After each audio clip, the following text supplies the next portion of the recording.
So hi everyone, my name is Ashley Myers. I'm a partner at the international law firm of Pillsbury, Winthrop, Shaw Pittman. We go by Pillsbury, but it's confusing, so I give the full name to begin with. I'm based out of our Austin office, and I practice environmental and natural resources law. And my work spans across industries, but I have a particular focus in the mineral extraction, mining industry, and then nuclear energy, and then other types of energy. So given that background, I'm really excited to moderate today's panel. We have a fantastic lineup who I'll introduce to you momentarily. But this is one of those topics that's nice and juicy, and the stakes are incredibly high, but the barriers are really real. So with that, I'm going to introduce our panelists to come up. And before we do a deep dive, I'm just going to say this is an exceptional group of people. They're true experts in their field. But we only have 40 minutes to talk about a really big issue, and so I'm going to keep the introduction short, but I do encourage you to look at their full bios, read up on their backgrounds, have conversations with them afterwards. So first up, we have Dr. Jennifer Schaefer, and as she's walking up, I'll tell you a little bit about her. She's the Ben Freirear Presidential Chair in Energy at the Colorado School of Mines, with expertise spanning nuclear systems, fuel cycles, and energy policy.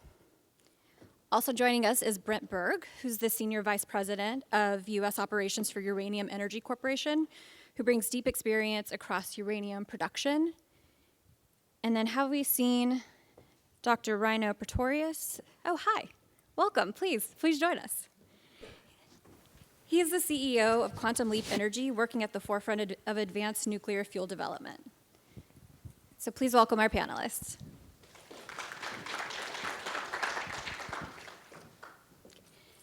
So now that we're all on the stage, I'd like for each of you to maybe set the stage. What are you seeing in terms of, quote unquote, permitting delays? What does that actually mean? Where are the chokeholds? Is this regulatory operations, litigation risks, how permits are sequenced? Tell us, from your perspectives, what you're seeing. Yeah, certainly. So when I look at what's happening in permitting, is classically we have seen choke points with respect to waste management and disposal, with respect to slow procedures as far as people getting their construction permits, operating license, et cetera. 10,000-page documents to the NRC that take, millions of dollars to develop, things of that nature.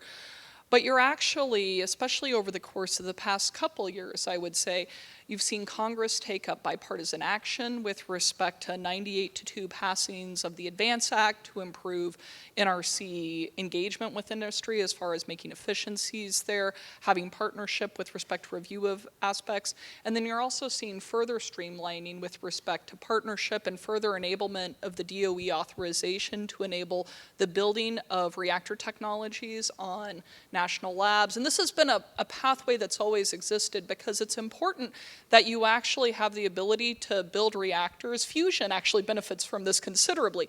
They can build, deploy, iterate with their technology without a lengthy regulatory process, acknowledging that it is important that we have partnerships where we do this at national labs that are separate, not connected to the grid, et cetera. So what I would say when I look at the landscape, you have certainly seen challenges with respect to regulation, but you're actually seeing significant regulatory streamlining, and you're seeing significant enable that. And I want to take the floor away from the rest of my colleagues here, so I'll pass the mic. Thank you. Well, we work at the very front end of the nuclear fuel cycle, and specifically uranium mining and processing.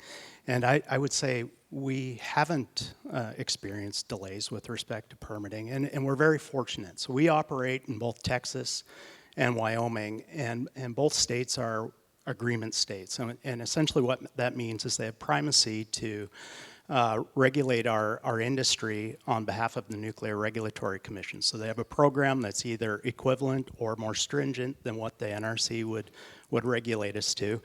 And the benefits for us as an operator is that, instead of having to go to Washington, D.C. to meet with your licensing manager or permitting manager, it's a quick trip to the local state office when issues do arise. And so you have people that are, intimately familiar with our operations and are available to work through issues and find a common goal.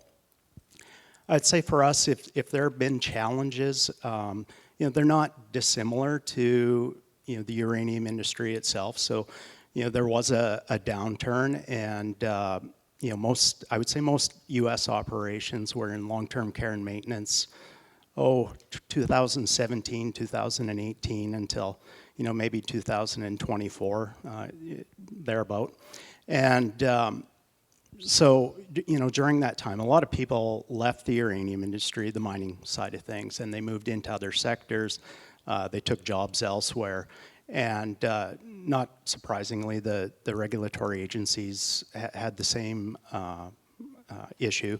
And so when it came time to spool up and get back into operation, we had to go find a lot of good qualified people to get the mines operating. And similarly, the regulators have had to find good qualified people to regulate our activities.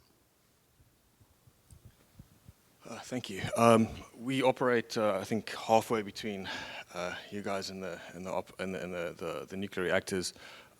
We've identified a critical sort of supply chain risk in the conversion, enrichment, and deconversion space.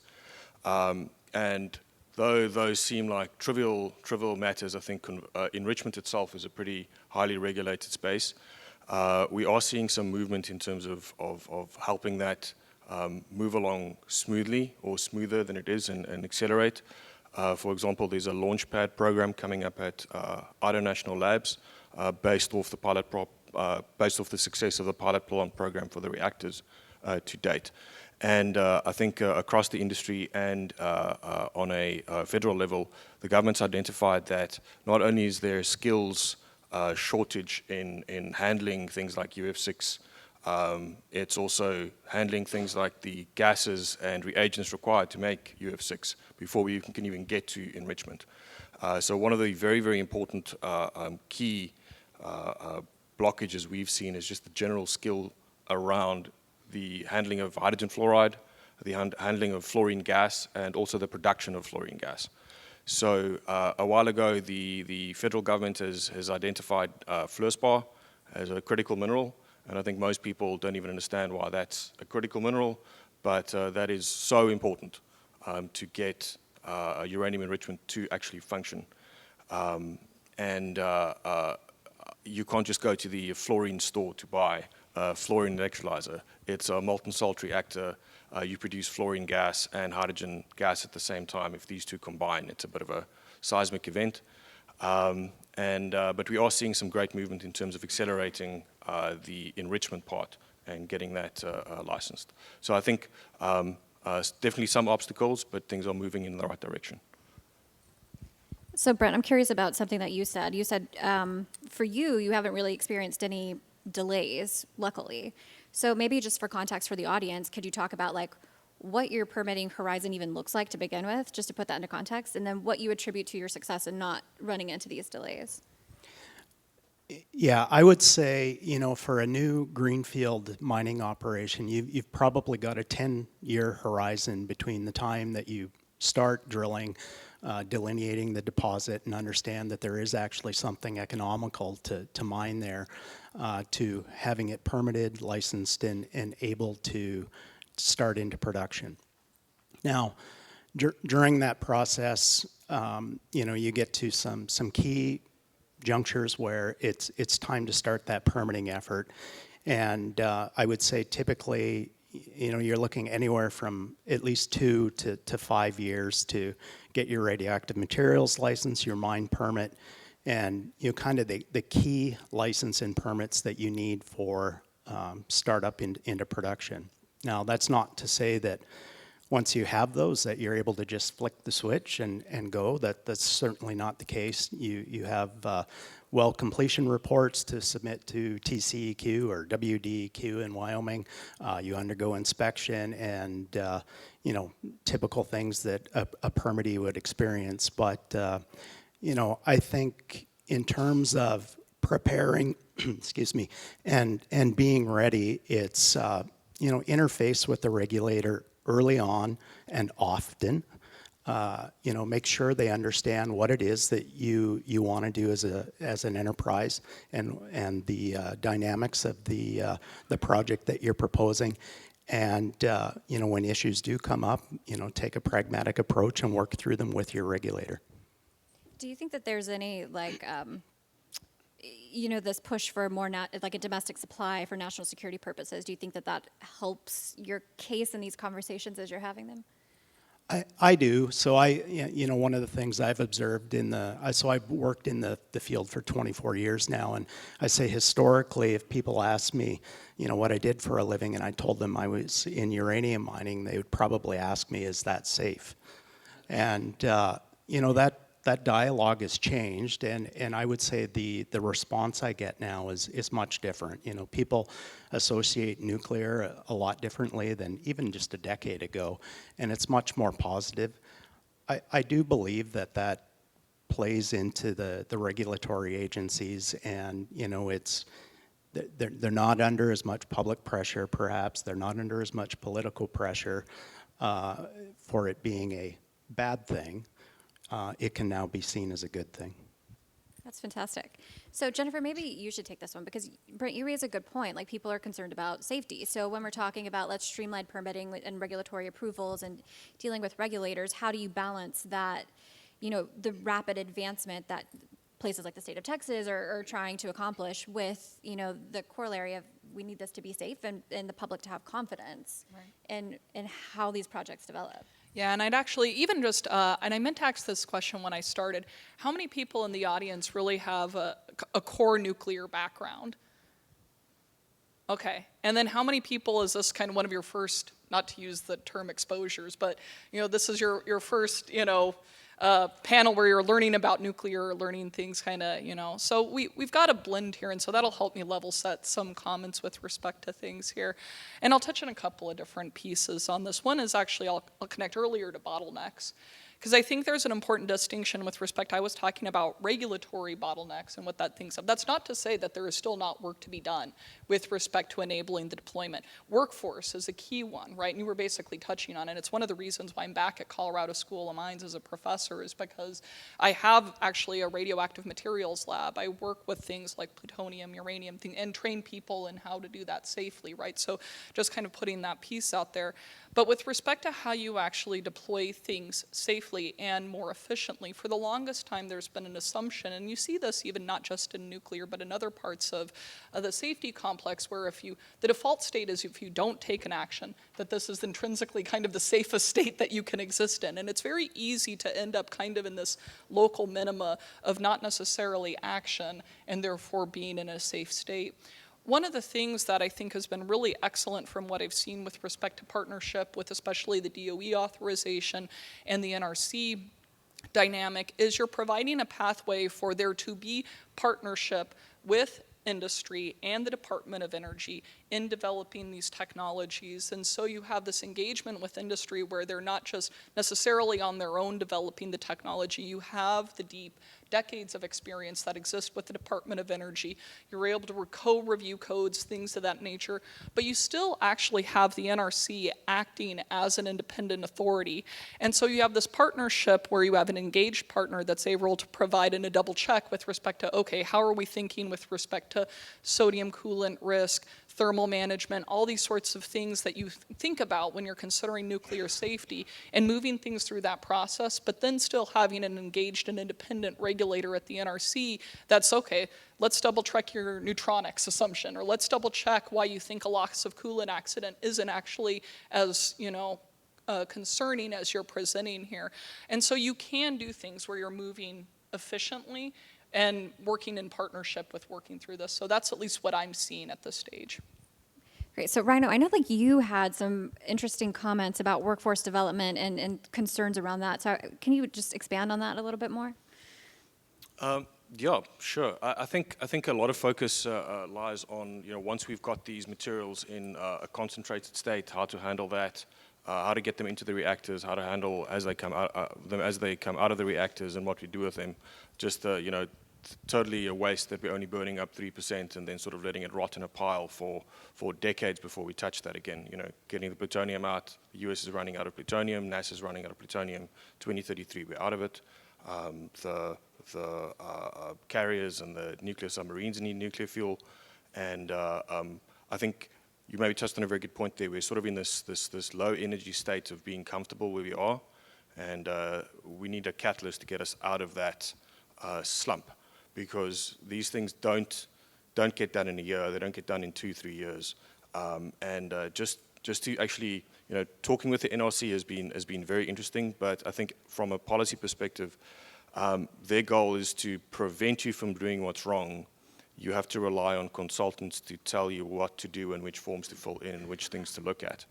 So that is a surprisingly rare skill set that we've, over, I would say, the last couple of months been able to find. But as soon as you're trying to do something new, it becomes quite difficult. I can point to, for example, legislation on lithium, which is critical for these molten salt reactors, fusion moving forward. All of the regulatory requirements for lithium is written specifically around the COLEX process. And as soon as you want to look at different materials or different methods of enrichment, electrochemical or laser enrichment or anything like that, the law just doesn't exist for it.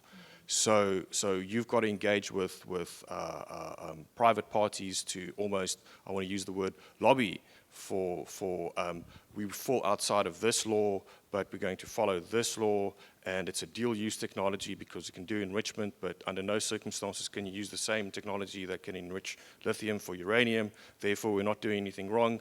Is this okay with you, NRC? That's the sort of approach that you've got to take, which is, I think, fine, but it makes it quite difficult, right? Because especially when it comes to, you have to get your reactors, unless you have these wonderful pilot plant programs at the national labs. You can't switch a plant on unless you've got approval. You can't build your plant unless you've got approval. You've got to get your design approved. And the same goes for enrichment. Not so much for conversion, but for enrichment, you've got to get all of this verified. And if you want to use a new technology, who's going to verify it? So luckily, so you've got to be creative and innovative, but not too innovative and too creative. It's a little bit difficult and interesting. It's interesting times we live in. So you all raised some interesting points. So if we could just burn it to the ground and restart the regulatory process, how would you redesign it? What would that look like? So it's just a small question for, early Monday morning. She'll say something. I think that there are a lot of pieces that are actually correct foundationally about our process. We know from various countries' experience and our own experience that we navigated to a path where we developed an independent regulator. We've seen with respect to Japan and Fukushima, the value of that. We've seen why we moved. So originally, we did not have the NRC when we did our nuclear build out. We had the Atomic Energy Commission, where you basically had the Office of Nuclear Energy and the NRC combined into one thing, and there was concern about, basically industry coziness with respect to these types of dynamics. And so I think foundationally, we have the right pieces here. I think sometimes you can look at this and say it's important to make sure that the right incentive structures are set up for efficient and good work with respect to moving through the regulatory process. What you've defined is actually it's really interesting to look at it through the lens of sometimes I'm comparing against what nuclear reactor companies have experienced beforehand versus what it looks like for newcomers in the space. And certainly regulatory engagement is an art form with respect to when to bring the NRC, how to do your white papers, how to do your topical reports, and bring them along so that they are in the position to effectively regulate a completely novel technology. There is a component of this that I think is unavoidable because as the saying goes, if there's an accident in the nuclear industry in one place, it's actually an accident around the world. So you do need to have these pieces set up. There was an excellent report by John Wagner and company that was basically a request from Congress about how can we actually improve the efficiency of the NRC. And for a 60-page document or so on NRC regulatory reform, it is one of the most interesting reads because it just goes through in a very practical way about here is the value proposition here is what we are currently doing. Here is the value proposition with respect to this, and as far as safety, et cetera. And here is the timeline that it's adding to the regulatory process. And so I think if you burn down the regulatory infrastructure, this is not the right answer. It'll add financial shock and uncertainty to the system. But there are many steps that you could take still to improve these efficiencies. So that's my answer.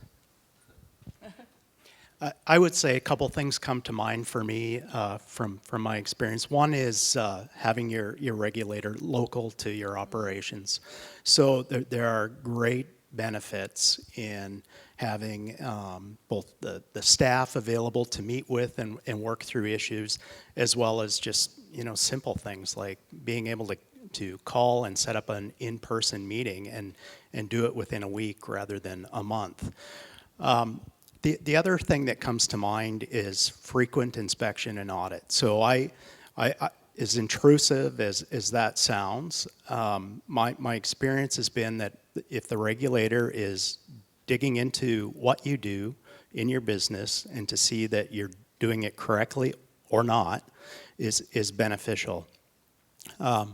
You get routine feedback as to how your staff are performing, how the operation's performing, and it offers that continual improvement process that you're able to just constantly improve your operation moving forward. That's such a refreshing take. My clients are typically like, don't come look. Yeah, I think in the physical world space or the hard tech space, I think it's nice because you can sort of prove that you're right. So if you are operating safely and people come check, and they can see that you're doing, or at least trying to do the right thing, I think it helps a lot. So that's also the approach we're taking, where we would rather demonstrate that we're being safe, and demonstrate that we're being safety conscious and environmentally conscious, as opposed to trying to change the way the regulator works. I think you can try to fight against a giant marshmallow man, but it'll just tire you out. So I think you've got to sort of live within the means of the regulator, and I think with recent changes to the process, incentives are aligned. So the public's perception has changed, the government's perception has changed. It's a bipartisan issue at the moment. Everybody really, from my experience, wants to get this done. They just don't know necessarily how to do it. And I think everybody understands that it needs to get done yesterday, because it takes a couple of years to build a plant. It takes 10 years to switch on a nuclear or a uranium mine, or along those timelines, and it can take that long for anything downstream as well. And some of these things just need to be moved on and accelerated, but it can't ever be done at the cost of safety. I think everybody's always going to look at what's happening with nuclear, but if we have the attitude of, we've had 2 really big accidents in the history. If we had that same attitude towards fire or electricity, we would be sitting in a cave today. So I think we're moving in the right direction. So you're touching on an interesting point. There's still a bit of like a NIMBYism about nuclear siting and development. So can you speak to that? Like what you're seeing, what you think the drivers are, how do we help get public perception changed in a way that's productive and educational? I think there's a large perception around nuclear being unsafe and people in nuclear being irresponsible, just down to I would blame The Simpsons. So we've for 30, 40 years seen a bumbling fat buffoon come out of work and drop a radioactive rod of plutonium. We don't know what it is, into the sewer, and then children play with it. And this is how the public now perceives the attitude towards nuclear, like sort of irresponsible. We've just got these people that sort of sleep behind desks and wait for a red button to flash, and then we slam it, and then everything shuts down. And we've got a evil capitalist businessman trying to squeeze out every dollar out of Springfield, and exploiting everybody, and he's got attack dogs, So there's a negative perception around nuclear, and I don't know exactly what catalyzed the change, but I suspect that it's largely down towards dissemination of information, and I think that's what revitalized the industry. I think a lot of people were a little bit scared of nuclear. Why should it be around my house? Why can't I get it transmitted? Why can't it be somewhere in rural Montana? And I can just get the electricity in my house. But with the cost of transmission being so high, the cost of new transmission infrastructure being so high, I think people are more open to localizing nuclear. But from our experience as well, people are still asking the questions, what's going to go wrong? And if there are, from a technical perspective, it's as an engineer myself, most of what we do is just making sure that we've identified almost anything and everything that can go wrong and try to put mitigation measures in place to prevent that from happening. But, we can't provide a stack of papers like this to the public and say, look at this PNID, it's got a safety valve on it. That just doesn't work. So I think really just like working proactively with the public, changing the perception, showing people that nuclear is really the safest way to go. And then they can come with questions like, oh, but what if the reactor overheats? Well, then you have a plug that drains your molten salt. What if this goes down? What if that goes down? You're not the first person to ask that question. We've asked ourselves those questions many, many, many times. We've documented it. It's listed. And we've got lawyers involved from the very beginning to make sure that these things are safe. But there's a large component to public education, I think, that is required here. And if anyone in the audience knows the writers for The Simpsons, we have some people they need to talk to start changing this. But Brent, Jennifer, I'm curious about your thoughts on this topic. Brent, I see in just the work that I do, mining in general has a bad public perception. Doesn't matter if it's for uranium or anything else. So how are you dealing with that?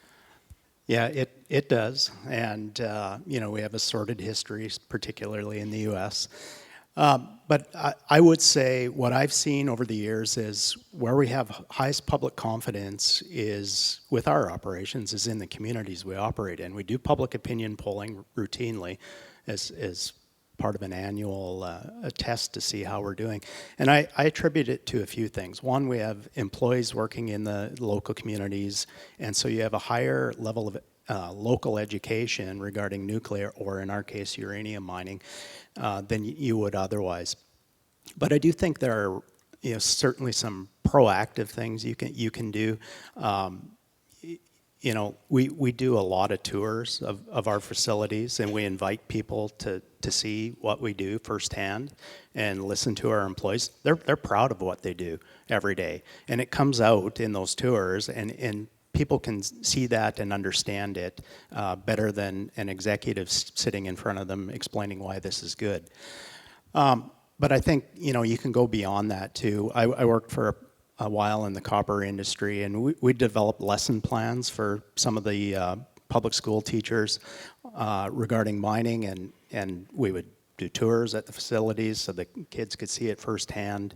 And, you can start early, and it has a huge impact on public perception.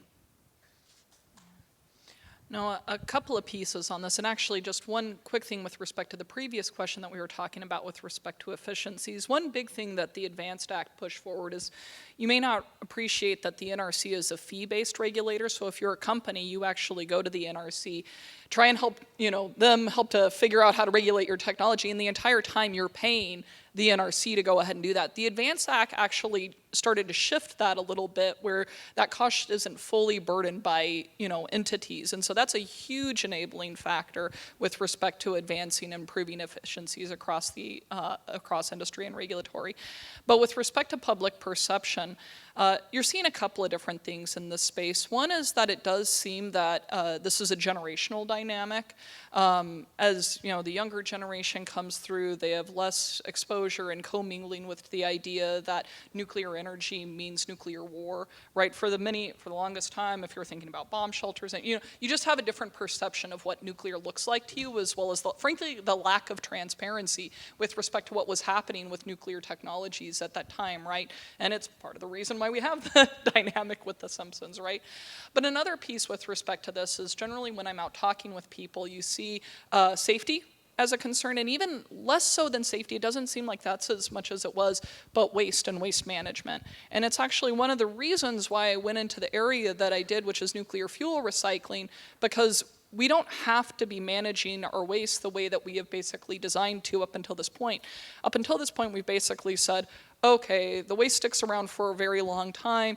We, 70s, 80s, people went through, scientists, engineers, et cetera, and said, okay, we can conceive of all these different ways that we could manage our waste. We think the base one is to just basically stick it in a mountain somewhere in the middle of nowhere, right?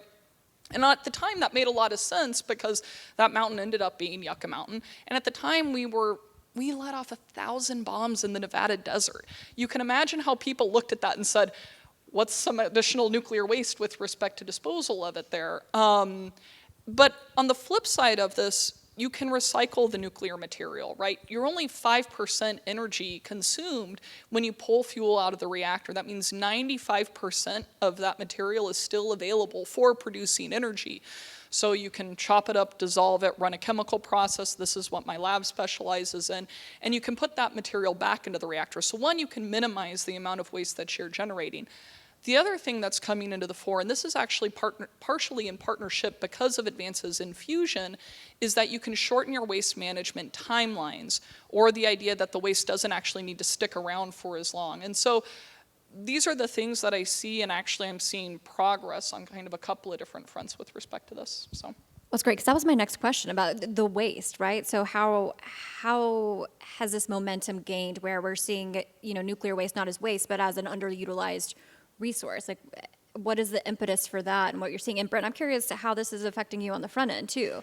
Like, do you see it as complementary to the work that you're doing? Yeah. Should I give it to Brent first? Oh, well, at least with respect to, I think it's a couple of different reasons with respect to nuclear fuel recycling. One, it's been difficult to justify the value proposition on recycling technologies if your nuclear deployment is relatively stagnant, right? We have an existing infrastructure that's well served by fresh uranium resources. Putting recycling on top of that doesn't necessarily make as much sense. But one of the things that I funded when I was at Department of Energy was people generally stay away from recycling technologies because they generate pure plutonium streams and they are also not cost effective. So the idea that recycled material can cost anywhere from 5 to 6 times, 5 to 8 times fresh fuel. And when I looked at it with my background, I thought there's no reason intrinsically that it should actually be more expensive than fresh uranium. When we designed our original recycling technologies, we weren't designing for economics, and we were designing to make pure plutonium streams because we basically co-opted them from the weapons program.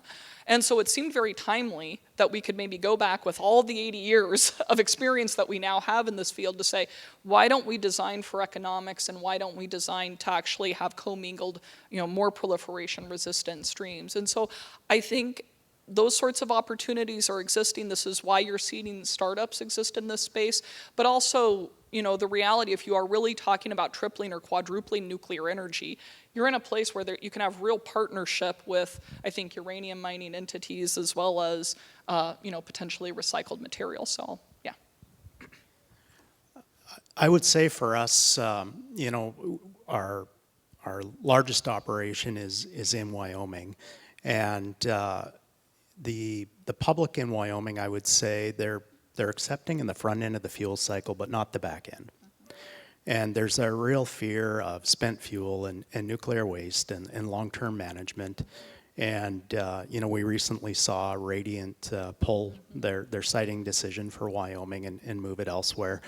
And so there's certainly been spillover into what we do in Wyoming, and a lot more questions from the public as to, what types of waste do you have, and if you sit down and just have an open and honest dialogue with them, they understand what we do. We've been mining there for decades, and they have a very open mind. But unfortunately, it's been negative publicity in Wyoming, and it's a hot button with people. And so again, I think, I'm not an expert in nuclear waste, but I think you can explain what you do throughout the fuel cycle and how you handle and treat waste and do it responsibly, and that does help the dialogue. Thanks. I think we're moving very much in the right direction in terms of closing the loop on the nuclear fuel cycle. I think people forget about what lost, at least not anymore. There's a lot of focus on breeder reactors these days. These are great technologies. You can just generate more fissile material, fissionable material. It's great. And I think there's 2 kinds of nuclear waste. And historically, we probably wouldn't have been able to say spent fuel reprocessing in that phrase before, as it was almost considered a swear word.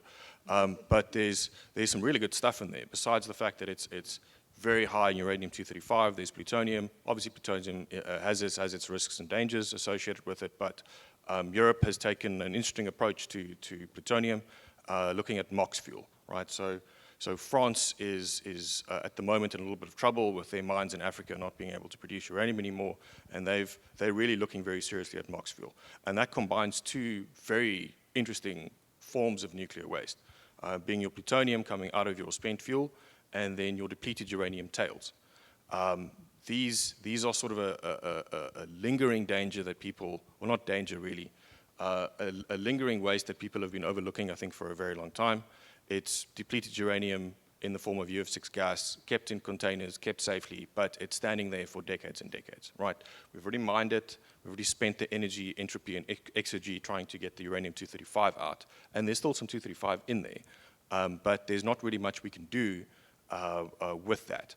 With the advancement of enrichment technology, I think there's an opportunity to really tap into a lot of these waste streams to not only make fuel out of spent fuel in different ways, but also addressing the depleted uranium tails as a source of not only uranium, but uranium-235, and the very fun 6 fluorines that are sitting on those uranium atoms.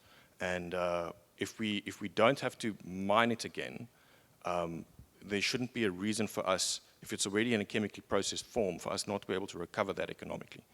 So I think with people having a more open mind, and I suppose due to the global geopolitical situation, being forced to look at alternatives and options, we are only as efficient as we have to be.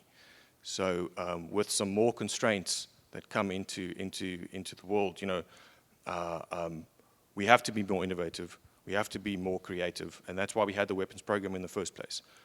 We were between a rock and the hard place, and we had to find the most powerful weapon.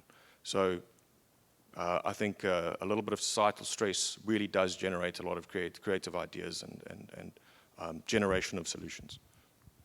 Okay, so we just have a few minutes left, but I want to end this part of the questioning with a big question before we get to the audience. So when we look back 10 years from now, and we're talking about nuclear energy policy and regulation, like what is the decision that you're going to look back on in 10 years and say that was the moment that we unlocked nuclear energy at scale in the United States, or that we failed it? I think we're seeing it now. And the reason I say that is, whatever policy, whatever programs there, ultimately you want them to translate to action. And action being deployment of capital and construction of new mines, new processing facilities, new reactors. And our company, we just started a new mine in South Texas 2 weeks ago. It's the only greenfield uranium operation in the U.S., and we're in production today. So, it's a good example of where we are taking action and moving forward with projects. But I think more importantly, I would expect to see more onshoring of the fuel cycle and refining and conversion, enrichment, and reactor deployment across the U.S. I think if I were to pick a moment, it might have been actually about a couple of years ago when ChatGPT was released, because there were so many things that were lining up for nuclear with respect to, bending towards favorable public perception, advanced reactor companies basically being queued up, but really lining up the capital stack in a way that you have the ability to take on a little bit more financial risk. It is difficult to ask a utility to take on a small modular reactor to the tune of billions of dollars on a product that is yet to be demonstrated. Utilities don't operate with that kind of latitude with respect to their order book and financials. And so it's really that piece of things that I think has been the catalyst. And, with respect to if that ends up happening, the biggest thing that I'm tracking right now is, and actually I was just listening to a podcast on it this morning, is when it comes to data center deployment, you're seeing public sentiment waffle with respect to, comfort of these sorts of things. And I do view nuclear and data centers as basically hand in glove. And the piece of, my hope is that you're able to deploy nuclear, de-risk for utilities, and the new utilities can pick it up. And these are the types of dynamics that I'm watching right now. Thanks. Yeah, no, I would say AI as well. I think that was the most important change in the world to make nuclear more acceptable. Cost of electricity generation is higher than it's ever been, but we can't burn gas and oil to run these data centers. I think they've tried that with the Grok data center. The public isn't happy about it. And I think it solves a lot of the economic issues associated with SMR reactors as well. So if you don't have to put this through the grid and pay for distribution, it does bring down the cost significantly, offering the opportunity for de-risking to get to the X of a kind that is actually cheap and affordable to get these things to be deployed and rolled out by the bigger utilities. So big questions take a long time to answer, and we're now out of time. No, that was my fault. So please join me in thanking the panelists for their great insights that they shared today. And will you be around for a few minutes afterwards if folks have questions? Great. Okay. Thank you.